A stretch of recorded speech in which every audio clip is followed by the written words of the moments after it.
Recently Bengaluru के एक lawyer को इस स्कैम में 14 लाख का नुकसान हुआ। इमेजिन, अगर एक लॉयर इस ट्रैप में फंस सकता है तो आम लोग कितने वल्नरेबल हैं। जनवरी 2024 से डिजिटल अरेस्ट स्कैम के लगभग 92,000 केसेस रिपोर्ट हो चुके हैं और लोग इस स्कैम में अब तक 2100 करोड़ से ज्यादा रुपए गवा चुके हैं। ये सबसे इंपॉर्टेंट टिप है, ध्यान रखिए।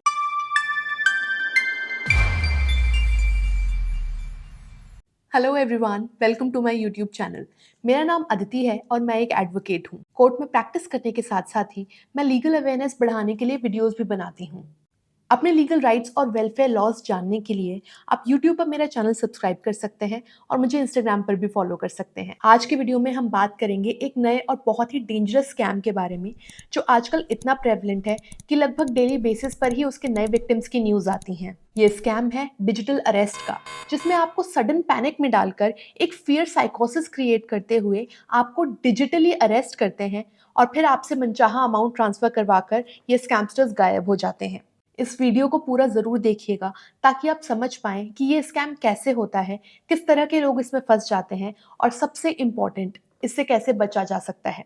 चलिए शुरू करते हैं। सबसे पहले ये समझना जरूरी है कि डिजिटल अरेस्ट का स्कैम है क्या। मान लीजिए आपको एक कॉल या मैसेज आता है जिसमें एक अथॉरिटेटिव वॉइस आपसे कहती है कि आपका नाम किसी सीरियस क्राइम जैसे मनी लॉन्ड्रिंग या ड्रग ट्रैफिकिंग में आ गया है। फिर वो कहते हैं कि अगर इन्वेस्टिगेशन में आपने कॉपरेट नहीं किया तो आपको तुरंत अरेस्ट कर लिया जाएगा। आप नेचुरली डर जाते हैं और इसी का फायदा उठाकर ये स्कैमस्टर्स आपको एक ऑप्शन देते हैं कि एक्चुअल अरेस्ट के बजाय आपको अब डिजिटल अरेस्ट में रखा जाएगा, जिसमें वो आपके डॉक्यूमेंट्स वेरीफाई करेंगे और अपनी इन्वेस्टिगेशन करेंगे। और यहाँ से शुरू हो जाता है डर और धोखा देने का खेल। रिसेंटली कुछ शॉकिंग केसेस सामने आए हैं जो दिखाते हैं कि ये स्कैम कितना डेंजरस और वाइड स्प्रेड है। स्कैमस्टर्स ने 82 इयर्स ओल्ड वर्धमान ग्रुप के चेयरमैन एसपी ओसवाल के साथ 7 करोड़ जितने बड़े अमाउंट की चीटिंग की। फेक सीबीआई डॉक्यूमेंट्स और कोर्ट रूम सेटअप्स बनाए गए और इवन उस टाइम के chief justice of India justice D Y Chandrachud का भी नाम यूज किया गया। ओसवाल साहब को इस बात से डराया जा रहा था कि उनका नाम किसी मनी लॉन्ड्रिंग केस में आ गया है और इसीलिए उन्हें अब डिजिटली अरेस्ट कर लिया गया है। उन्हें सब कुछ इतना रियलिस्टिक लगा कि वो इन फेक ऑफिशियल्स की सब बातें मानते गए और पैसे भी ट्रांसफर करते गए और करते करते उन्हें 7 करोड़ रुपए की चपत लग गई। उत्तर प्रदेश के आगरा से एक और ट्रैजिक केस सामने आया। मालती वर्मा, जो कि एक गवर्नमेंट स्कूल टीचर थी, उनको बोला गया कि उनकी बेटी एक सेक्स रैकेट में फंस गई है। इस फेक स्कैम कॉल से वो इतना डिस्ट्रेस में आ गई कि उनकी तबीयत बिगड़ती गई और इवेंचुअली हार्ट अटैक से उनकी मौत हो गई। एक और केस दिल्ली में देखने को मिला जहां एक 72 इयर्स के रिटायर्ड इंजीनियर को 8 घंटे के लिए डिजिटल अरेस्ट में रखा गया और 10.3 करोड़ का स्कैम किया गया। ये स्कैम इतना एलैबोरेट था कि उनकी फैमिली मेंबर्स को भी धमकी दी गई थी। अहमदाबाद में एक बिल्डर को 1 करोड़ का नुकसान हुआ जब उससे बोला गया कि उसका नाम ड्रग्स के पार्सल से लिंक हो गया है और उसको डिजिटली अरेस्ट कर लिया गया है। देखिए, ये केसेस तो वो हैं जिसको न्यूज़ ने कवर कर लिया, लेकिन ऐसे कई केसेस डेली बेसिस पर रिपोर्ट हो रहे हैं। और सोचने की बात यह है कि अगर इतने वेल एजुकेटेड लोग इसमें फंस सकते हैं तो आम आदमी तो कितना ही वल्नरेबल है। चलिए अब हम इस स्कैम का मोडस ऑपरेंडी यानी ये स्कैम कैसे एग्जीक्यूट किया जाता है इसको समझते हैं। यूजुअली सबसे पहले विक्टिम को एक एसएमएस, ईमेल या व्हाट्सएप मैसेज आता है। उसमें लिखा होता है कि विक्टिम का नाम किसी क्राइम में लिंक हुआ है। साथ ही एक नंबर दिया गया होता है कॉल करने के लिए। अब जब विक्टिम्स उस मैसेज में दिए गए नंबर पर कॉल करते हैं, वो स्कैमर्स उनको बोलते हैं कि आप वीडियो कॉल करो और फिर शुरू होता है वीडियो कॉल का फुल फ्लेजेड ड्रामा, जिसमें वो स्कैमस्टर्स फेक यूनिफॉर्म्स, प्रॉप्स और इवन फेक आईडीज दिखाते हैं जिससे कि विक्टिम को लगे कि ये एक्चुअल में पुलिस, सीबीआई या एनसीबी ऑफिशियल्स हैं। ये स्कैमस्टर्स फेक पुलिस वाले बनकर विक्टिम के ऊपर अब फॉल्स एलिगेशंस लगाते हैं।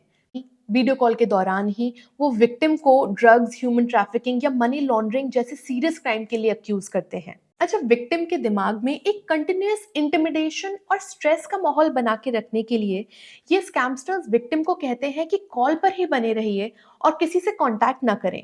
ये सब पैनिक क्रिएट करने के लिए होता है ताकि विक्टिम 2 मिनट रुक कर कुछ सोच ही ना पाए कि ये सब चल क्या रहा है। अब इतना डरा धमकाकर, पैनिक और स्ट्रेस क्रिएट कर कर ये स्कैमस्टर्स विक्टिम को एक्सटॉर्ट करना शुरू करते हैं।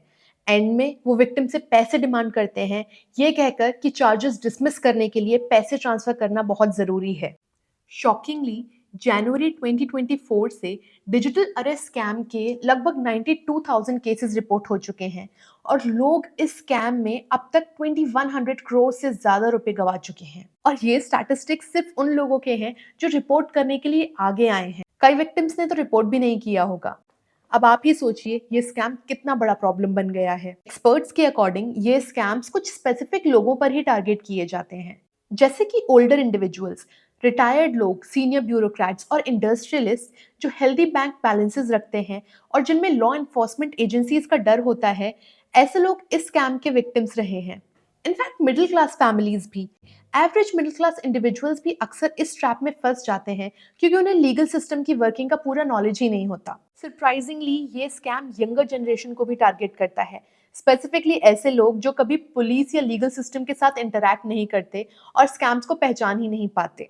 डिजिटल अरेस्ट की एक यंग फीमेल विक्टिम का कहना था कि उन्होंने कभी पुलिस से किसी भी तरीके का इंटरैक्शन किया ही नहीं है, तो उन्हें पता ही नहीं था कि पुलिस यूजुअली कैसे बिहेव करती है और इसी वजह से वो इस स्कैम को डिटेक्ट करने में अनसक्सेसफुल रही। हम श्योर आप ये तो जरूर सोच रहे होंगे कि एजुकेटेड लोग भी इसमें कैसे फंस जाते हैं। इसका जवाब सिंपल है, फियर और पैनिक। लोगों में लॉ इन्फोर्समेंट एजेंसीज जैसे सीबीआई, एनसीबी का इतना बड़ा डर होता है और स्कैमस्टर्स इसी फियर को एक्सप्लॉइट करते हैं। सोशल स्टिग्मा भी अटैच्ड है। पुलिस केस या अरेस्ट का नाम सुनते ही लोग अपनी इमेज और फैमिली रेपुटेशन की चिंता करने लगते हैं और कैसे भी पैसे देकर बस केस को रफा दफा करना चाहते हैं। और इसी वजह से स्कैमस्टर्स को प्रेशर टैक्टिक्स एम्प्लॉय करने का स्कोप मिल जाता है। वो हमेशा अर्जेंसी क्रिएट करते हैं ताकि आप वेरीफाई करने या किसी और से बात करने का टाइम ही ना ले सकें। रिसेंटली बेंगलुरु के एक लॉयर को इस स्कैम में 14 लाख का नुकसान हुआ। इमेजिन, अगर एक लॉयर इस ट्रैप में फंस सकता है तो आम लोग कितने वल्नरेबल हैं। चलिए जानते हैं गवर्नमेंट अथॉरिटीज का इस पर क्या स्टैंड है। Indian cyber crime coordination centre I4C ने इस स्कैम पर एक एडवाइजरी रिलीज की है जो कहती है कि सीबीआई, पुलिस, ईडी या कोई भी एजेंसी कभी वीडियो कॉल्स पर अरेस्ट नहीं करती हैं। तो इसीलिए अगर ऐसा कॉल आता है तो डोंट पैनिक, स्टे अलर्ट और ऐसे कॉल्स को तुरंत रिपोर्ट करें साइबर क्राइम हेल्पलाइन नंबर 1930 पर।